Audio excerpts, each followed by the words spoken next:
The gavel came down with a crack that echoed through the courtroom like a gunshot. 25 years, Judge Harold Whittaker declared, his voice carrying the weight of finality. He didn't look at the defendant as he said it. He never did. From the defense table, Malcolm Carter's hands clenched into fists, his knuckles bone white against his dark skin. His lawyer slumped in defeat, but Malcolm's gaze never wavered, locked onto the judge with something sharper than anger, something like recognition. And in that moment, as the bailiffs moved to cuff him, Malcolm whispered 3 words, just loud enough for Whittaker to hear. "You're wrong, Dad." The courtroom erupted. A gasp rippled through the spectators, reporters scrambling for their recorders. Whittaker froze, his polished facade cracking for the first time in his 30-year career. His grip on the gavel tightened until his fingers ached. That face, those eyes. Suddenly, the young man in the orange jumpsuit wasn't just another defendant. He was hers. The bailiffs yanked Malcolm toward the door, but he twisted back, his voice cutting through the chaos. "Ask yourself why my mother never told you about me. Ask yourself why I'm here." Then he was gone, swallowed by the hallway's fluorescent lights. Whittaker's throat went dry. His bailiff leaned in. "You all right, Judge?" "Fine." He was fine, but his hand trembled as he reached for his water glass. The drive home was a blur. Whittaker's luxury sedan glided through the city streets, but his mind was stuck in that courtroom, on that word. Dad. Impossible. He'd been careful. Always. Except with her. Lena Carter. 27 years ago, during his first year as a prosecutor. A summer fling with a waitress from the wrong side of town. He'd ended it the second his career took off. His phone buzzed. A text from his wife. "Dinner at 7. Don't be late." Whittaker tossed the phone onto the passenger seat. His reflection in the rearview mirror looked haunted. He needed to see the case file. His private study smelled of leather and bourbon. Whittaker spread the trial documents across his mahogany desk, his reading glasses perched low on his nose. Malcolm Carter, age 26. Arrested for armed robbery at a convenience store. No prior record. The evidence was circumstantial. A grainy security tape. A witness who picked Malcolm out of a lineup after 2 tries.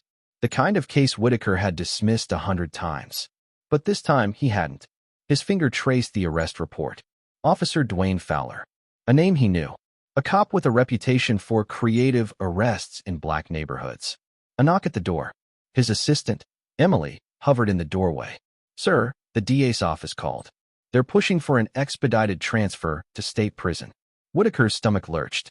"Delay it." "But, delay it." Emily flinched. He never raised his voice. The county jail smelled of bleach and sweat. Malcolm sat behind the plexiglass, his orange jumpsuit hanging loose on his frame. Up close, Whittaker could see it, the curve of his own jaw in Malcolm's face, the way his left eyebrow arched just like Lena's. "You came," Malcolm said flatly. Whittaker gripped the edge of the table. "If this is some kind of scam." Malcolm laughed, sharp and bitter. "You think I want you as a father? I grew up watching you on TV. Tough on crime, Judge Whittaker. My mom worked 2 jobs while you sent boys who looked like me to die in prison." A guard shifted nearby. Malcolm lowered his voice.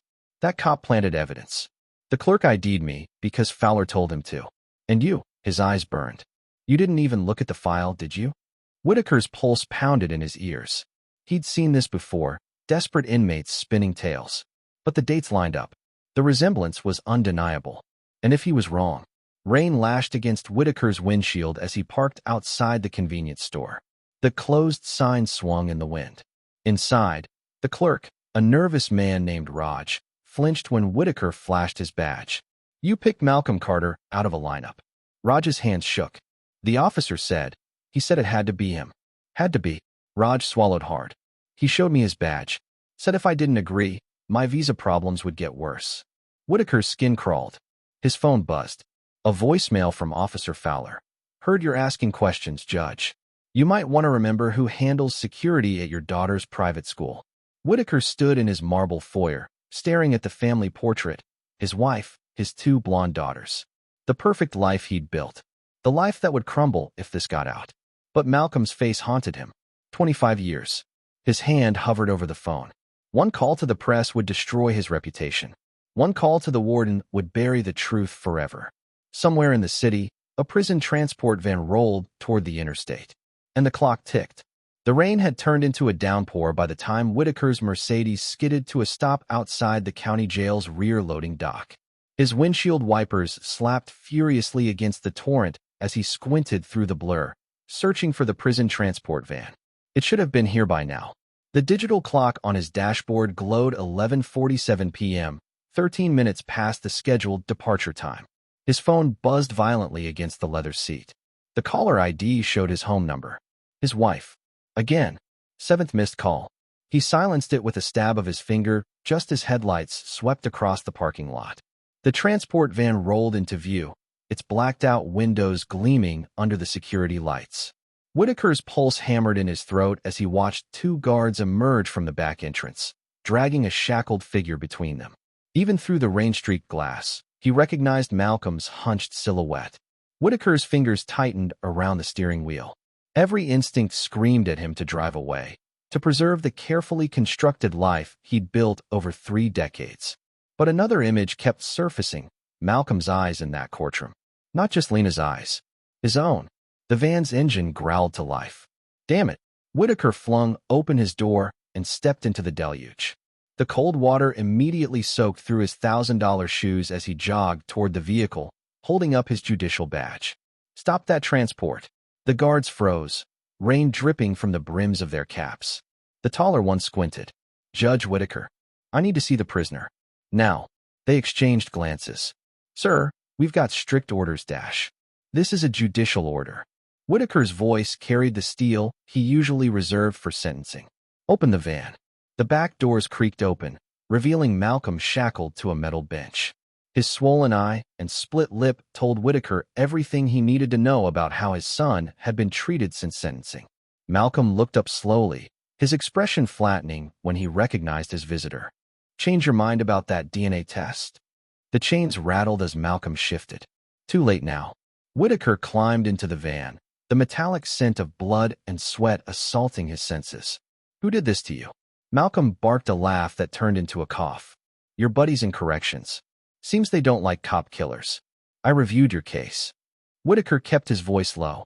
The security footage was tampered with. The clerk recanted his ID. And yet here I am. Malcolm yanked his wrists against the cuffs. Guess justice isn't blind after all. A guard cleared his throat. Judge, we really need to dash. Whittaker turned sharply. Give us 5 minutes. When they hesitated, he added, that wasn't a request. The doors slammed shut, plunging them into semi-darkness illuminated only by a flickering overhead bulb. The van's engine vibrated through the metal bench. You're wasting your time, Malcolm muttered. I don't need your guilt. This isn't about guilt.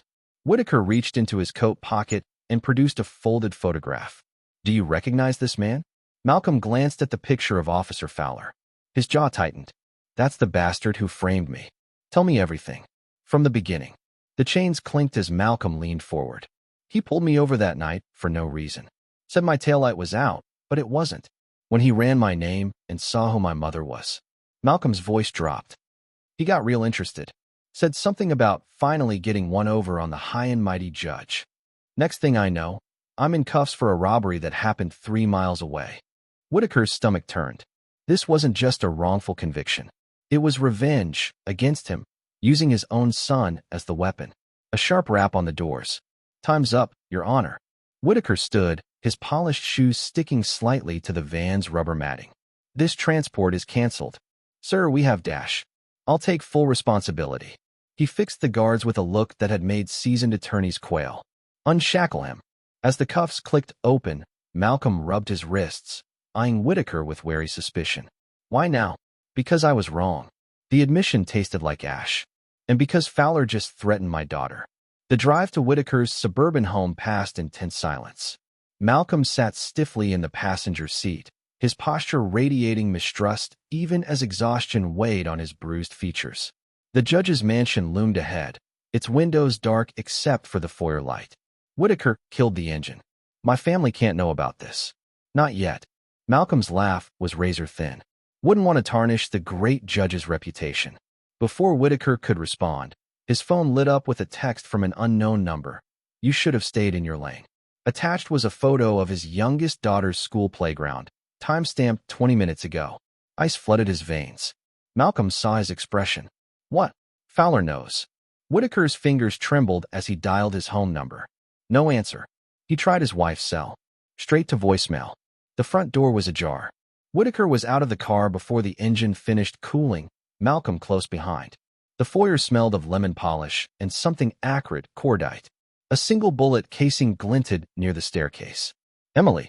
His voice echoed through the too-quiet house. Claire. A floorboard creaked upstairs. Malcolm grabbed Whittaker's arm. Wait. But Whittaker was already taking the steps two at a time. The master bedroom door stood slightly open, the pale moonlight through the windows illuminating the destruction, drawers upended, jewelry scattered, and on the bed, a single playing card, the King of Hearts with Fowler's badge number scrawled across it in red ink. Malcolm picked it up, his face grim. He's sending a message. The garage door sensor beeped downstairs. Whittaker moved to the window in time to see a black SUV with tinted windows roll slowly past the house. As it disappeared down the tree-lined street, his phone buzzed with another text. Game on, Your Honor. In the distance, the first sirens began to wail. The sirens grew louder outside as Whittaker stared at the playing card in Malcolm's hand, the red numbers seeming to pulse like a heartbeat. The king's smug face mocked them both. Where would your family go? Malcolm's voice was low, urgent. Whittaker's mind raced.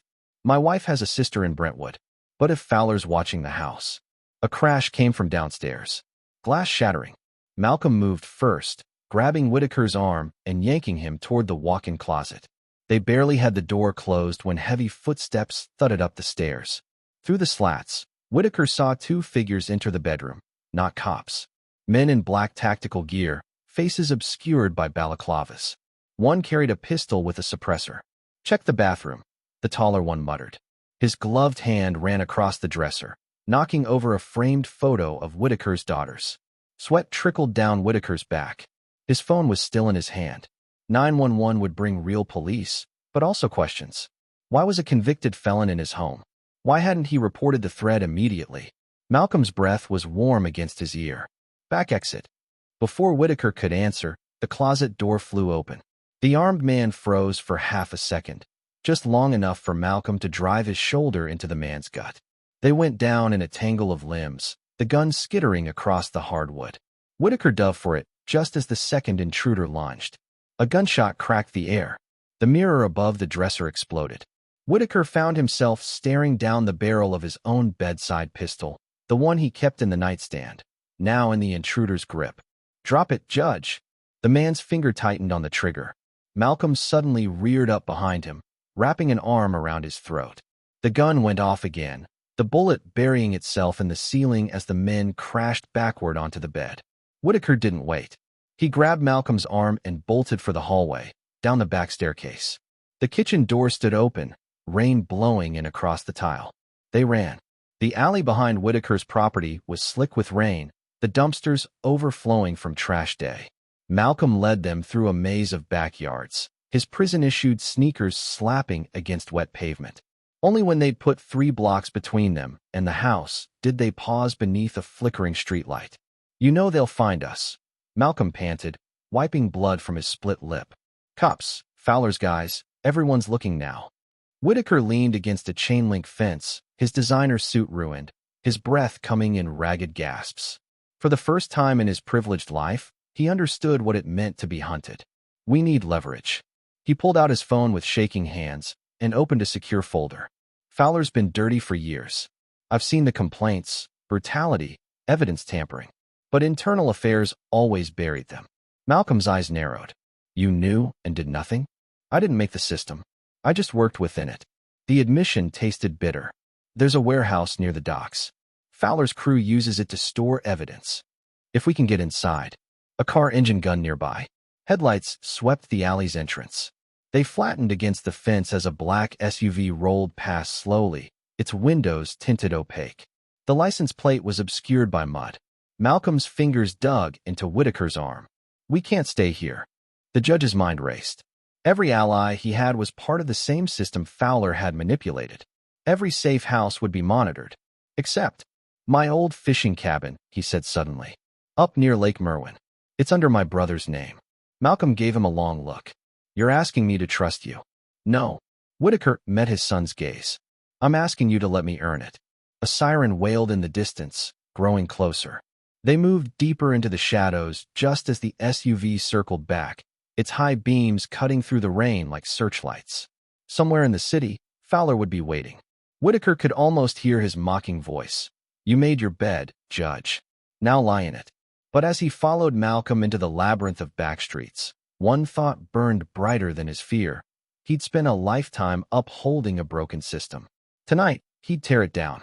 The fishing cabin's wooden porch groaned under their weight as they approached, the scent of pine and mildew thick in the damp night air. Whittaker fumbled with the rusted key, his fingers numb from the 3-hour drive through backroads, constantly checking the rearview mirror for headlights that never appeared.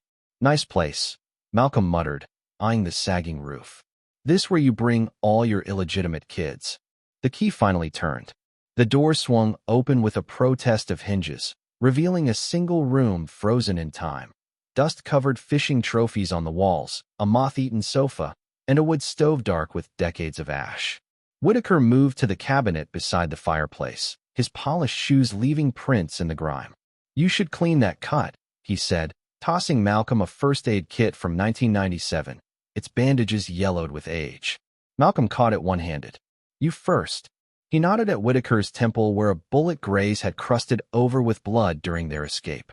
A silence settled as they tended wounds by the light of a single kerosene lamp.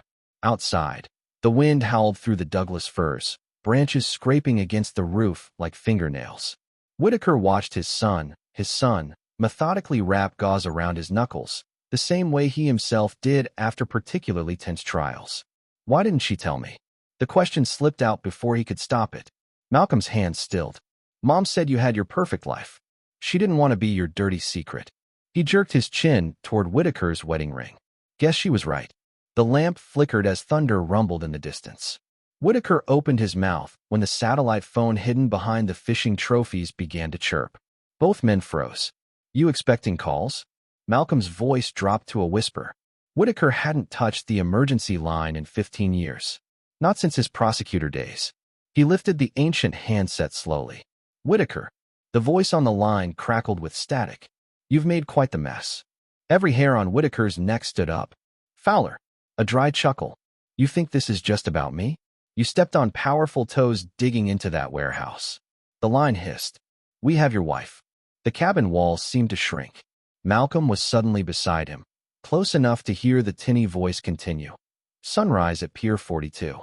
Come alone, or the next photo I send won't be of her smiling." The call died.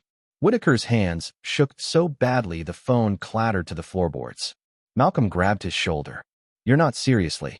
They have Emily. And they'll have you too." Malcolm's grip tightened. "This is what they want. You walk in there, you're dead, and Mom loses us both." Whittaker wrenched away, pacing the narrow cabin. His reflection in the blackened window showed a man he barely recognized. Hair wild, eyes bloodshot, his designer suit torn and filthy. The Honorable Judge Whittaker, reduced to a fugitive in a matter of hours. Malcolm was right. And yet, a metallic click cut through his thoughts. The sound of a shotgun being racked. Both men spun toward the door. An elderly black woman stood framed in the doorway, her silver braids glinting in the lamplight, a weathered Remington leveled at Whittaker's chest. The barrel didn't waver. "Lena," Whittaker breathed. 27 years fell away in an instant. The curve of her smile, the scent of gardenias in her hair, the way she'd laughed at his terrible impressions. The woman before him was older, harder, but her eyes were the same. "Mom." Malcolm's voice cracked. Lena's gaze never left Whittaker. "You brought trouble to my door again." She stepped inside, revealing a teenage girl behind her, Whittaker's youngest daughter, Claire, her blonde hair matted with leaves, her private school uniform torn. "Daddy." She lunged past Lena, crashing into Whittaker's arms. His knees nearly buckled. "How?" "Fowler's men grabbed us after school." Claire sobbed into his shirt. "But this lady shot the tires out when they drove past her diner." Lena finally lowered the shotgun. "Recognized your girl from those pretentious Christmas cards you send your brother." Her mouth twisted. "Figured even you didn't deserve that." The pieces clicked. Lena owned a truck stop near Claire's school. A coincidence. A miracle. Whittaker's throat tightened. Claire pulled back, her blue eyes wide. They kept saying stuff about the warehouse. About some tapes. Malcolm and Whittaker exchanged glances. Whatever Fowler was hiding went deeper than one framed arrest. Lena set the shotgun on the table with finality. Start talking, Harold. All of it. As the first true downpour of the storm hammered the roof, Whittaker did something he'd never done in his decades on the bench. He told the whole truth. The illegal evidence lockers. The kickbacks from drug busts. The cases he'd looked away from because the ends justified the means. With each admission, Lena's face grew harder, Claire's tears fell faster, and Malcolm just stared at him with something worse than anger. Disappointment. When he finished, the only sound was the rain. Lena broke the silence. So you'll go to that pier and die?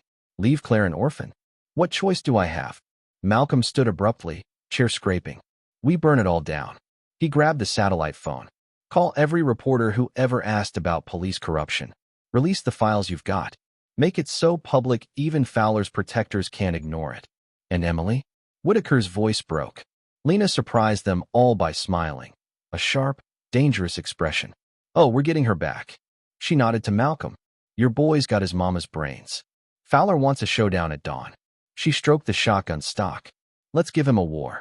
Outside, lightning split the sky. The cabin's walls shook with thunder. And for the first time since this nightmare began, Whittaker felt something kindle in his chest. Not hope, not yet, but the faintest glimmer of possibility. The reckoning was coming. The pre-dawn air hung thick with the scent of diesel and rotting fish as Whittaker crouched behind a stack of rusted shipping containers, his borrowed flannel shirt damp with sweat despite the chill.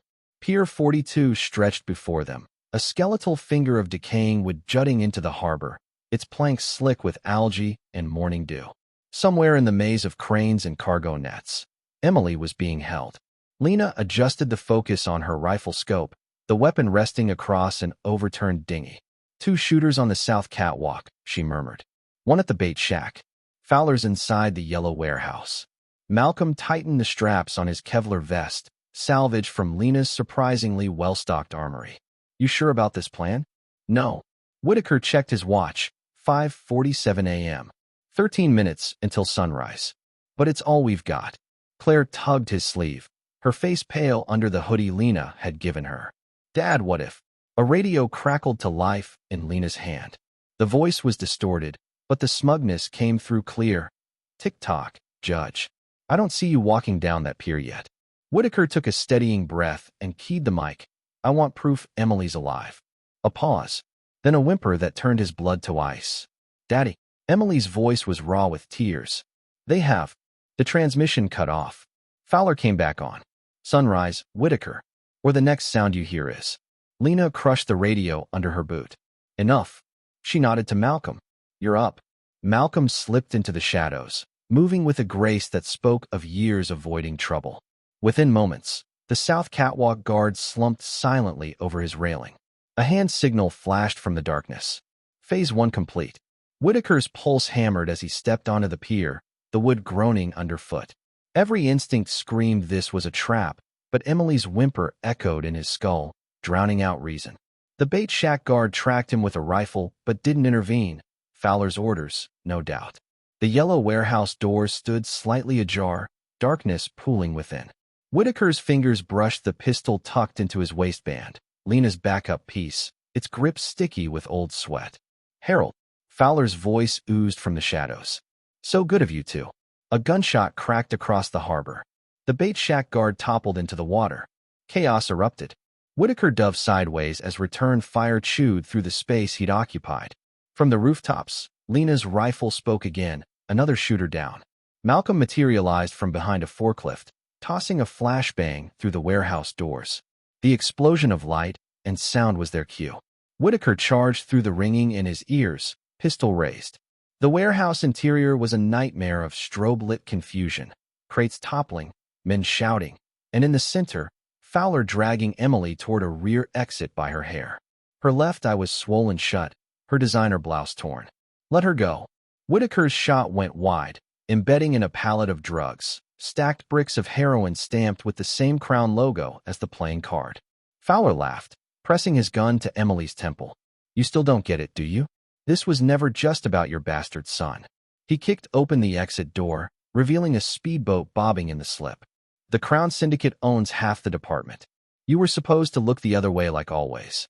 Malcolm appeared on the catwalk above them, but Fowler was already backing toward the boat, using Emily as a shield. The rising sun glinted off something metallic in the water below, a submerged net, its contents making Whittaker's stomach lurch.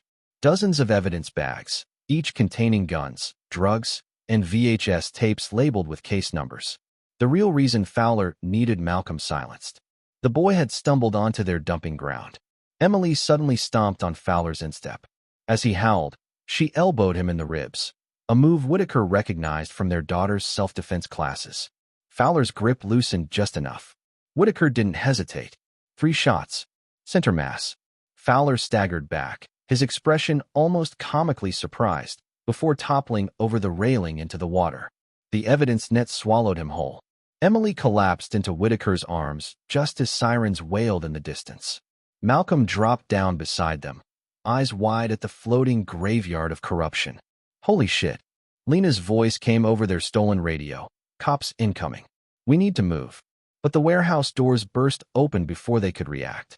Not cops. Fowler's remaining men, armed to the teeth. Whittaker shoved Emily behind a crate as bullets peppered the space where they'd stood. Malcolm returned fire, but the numbers were against them. They were pinned, the boat their only escape, until a new sound cut through the gunfire. Helicopter rotors. A news chopper swooped low, its spotlight illuminating the carnage. Then another, and another.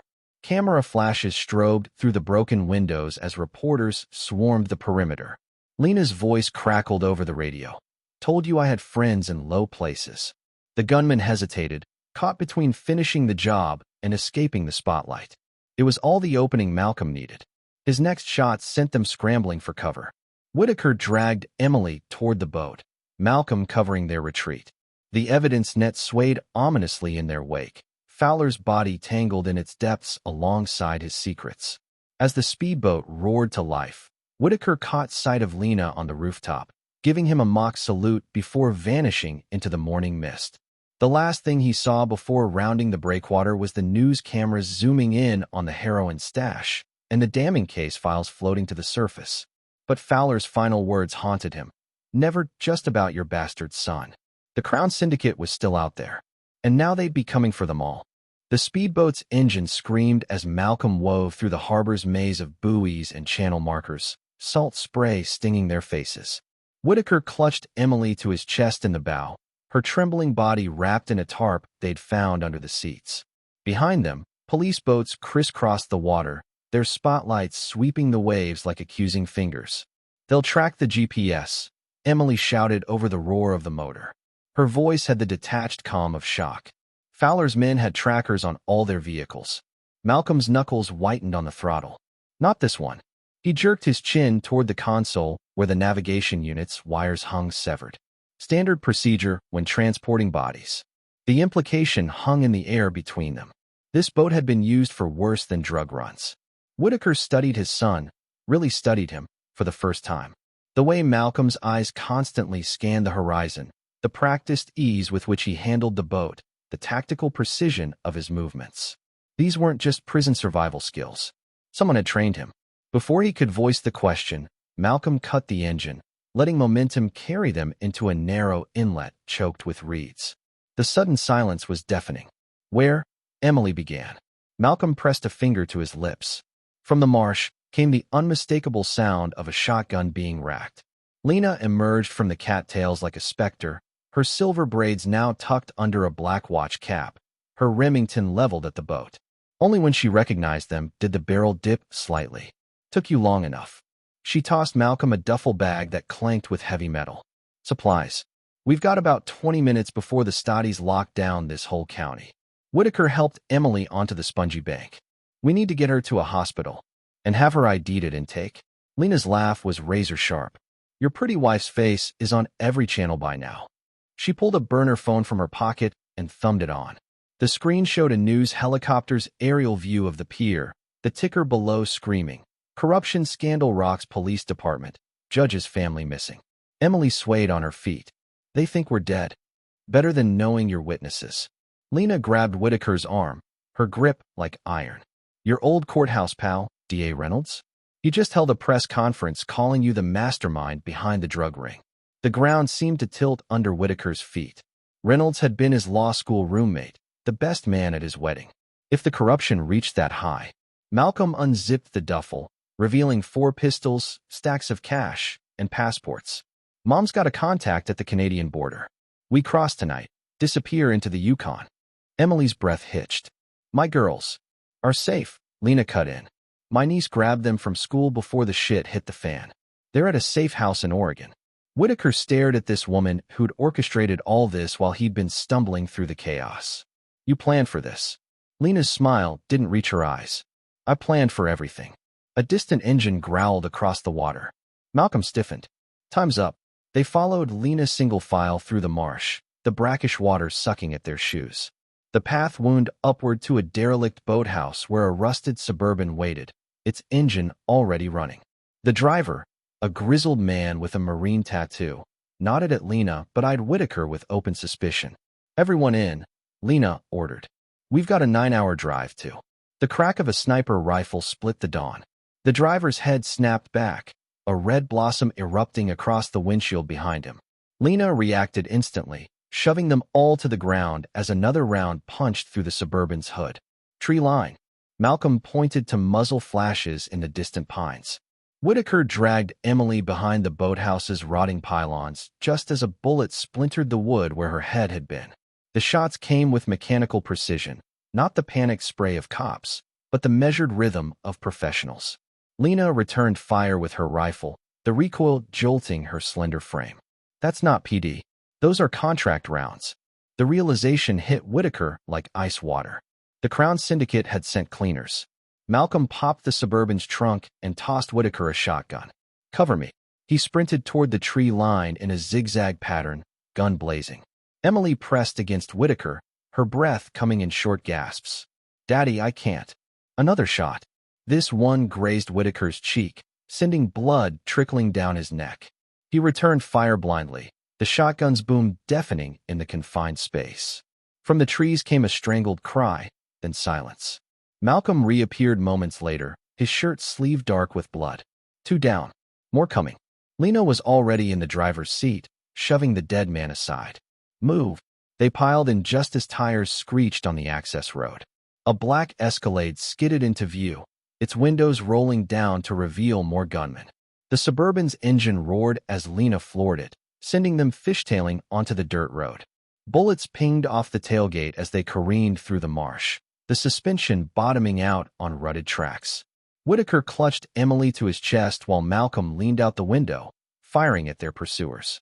One well-placed shot blew out the Escalade's front tire, sending it rolling into a ditch in a shower of sparks.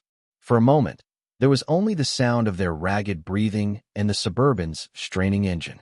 Then the radio crackled to life with a dispatcher's voice.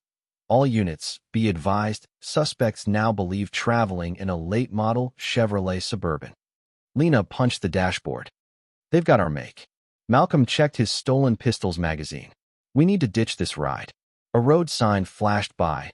Canadian border, 278 miles. Too far. Too exposed. Whittaker's mind raced. 30 years of legal knowledge, of understanding how the system worked, and all he could think was, there is no system anymore. Only survival. Emily suddenly sat up straight. Uncle Mark's cabin. Lena's eyes flicked to the rearview mirror. Who? My brother, Whittaker breathed. It's on an island in Lake Champlain. No roads in or out. Malcolm and Lena exchanged a glance. How far? Lena asked.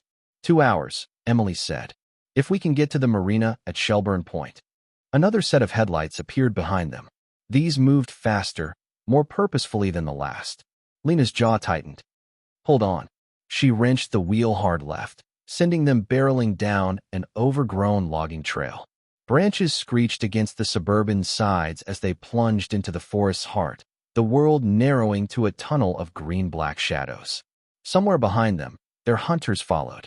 And somewhere beyond that, an entire network of corruption was waking up to the threat they represented. The Crown Syndicate wouldn't stop. Couldn't stop. Not until every loose end was tied off. Whittaker met Malcolm's eyes in the rearview mirror, and saw the same realization there. They'd started a war they couldn't win. But as the trees closed in around them, Whittaker felt something unexpected, a grim determination. For the first time in his life, he was on the right side, even if it killed him. The Suburban's headlights cut through the gathering storm as they raced toward the lake, toward temporary safety, toward whatever came next. The cabin's wood stove crackled as Whittaker watched the sunrise through bullet-cracked windows. Emily slept fitfully in the loft, her bandaged hands clutching a spare pistol Lena had insisted she keep. Outside, Malcolm stood sentry by the lakeshore, his silhouette tense against the pinkening sky. Lena placed a steaming mug in Whittaker's hands. News just broke. Reynolds resigned mid-investigation. Her voice held no triumph, only exhaustion. They're calling it the biggest police corruption scandal in state history. Whittaker stared at his reflection in the coffee, the gaunt face of a man who'd lost everything to find his soul. What about the girls? Safe. Lena unfolded a newspaper showing his daughters smiling with their aunt. The headline read, "Judge's family reunites after ordeal." Below it, a smaller article detailed Malcolm's full exoneration. The door creaked open. Malcolm's boots left damp prints on the floorboards. Border patrols pulling back. He hesitated. They found Fowler's boss floating in the harbor. Crown Syndicate's cleaning house. A heavy silence settled. No victory cheers. No celebrations. Just 4 survivors absorbing the cost. Whittaker reached into his pocket and placed his wedding ring on the table. The gold caught the morning light. "I need to turn myself in. Make a full statement." Emily stirred awake. "Dad, it's the only way this ends." He met Malcolm's eyes. "But first, I'll testify about the evidence tampering in your case. Get your record fully cleared." Malcolm's jaw worked. After a lifetime of silence, the word came out rough. "Thanks, Dad." Lena turned toward the window, but not before Whittaker saw the glint in her eyes. 27 years of anger, of raising a child alone, of watching the man she'd loved become part of the system that failed them. It didn't vanish. But the tightness in her shoulders had eased. Whittaker stood, his bones aching from wounds both fresh and decades old. Outside, the lake shimmered, pristine and untouched by the bloodshed. Somewhere beyond those waters lay redemption, or at least reckoning. He turned back to his fractured family, the wife he'd failed, the son he'd wronged, the daughter who'd seen him at his worst and still reached for his hand. The road ahead would be long, but for the first time, he walked it with clear eyes. As the morning fog burned away, Whittaker stepped onto the porch, breathing an air that tasted of pine and possibility.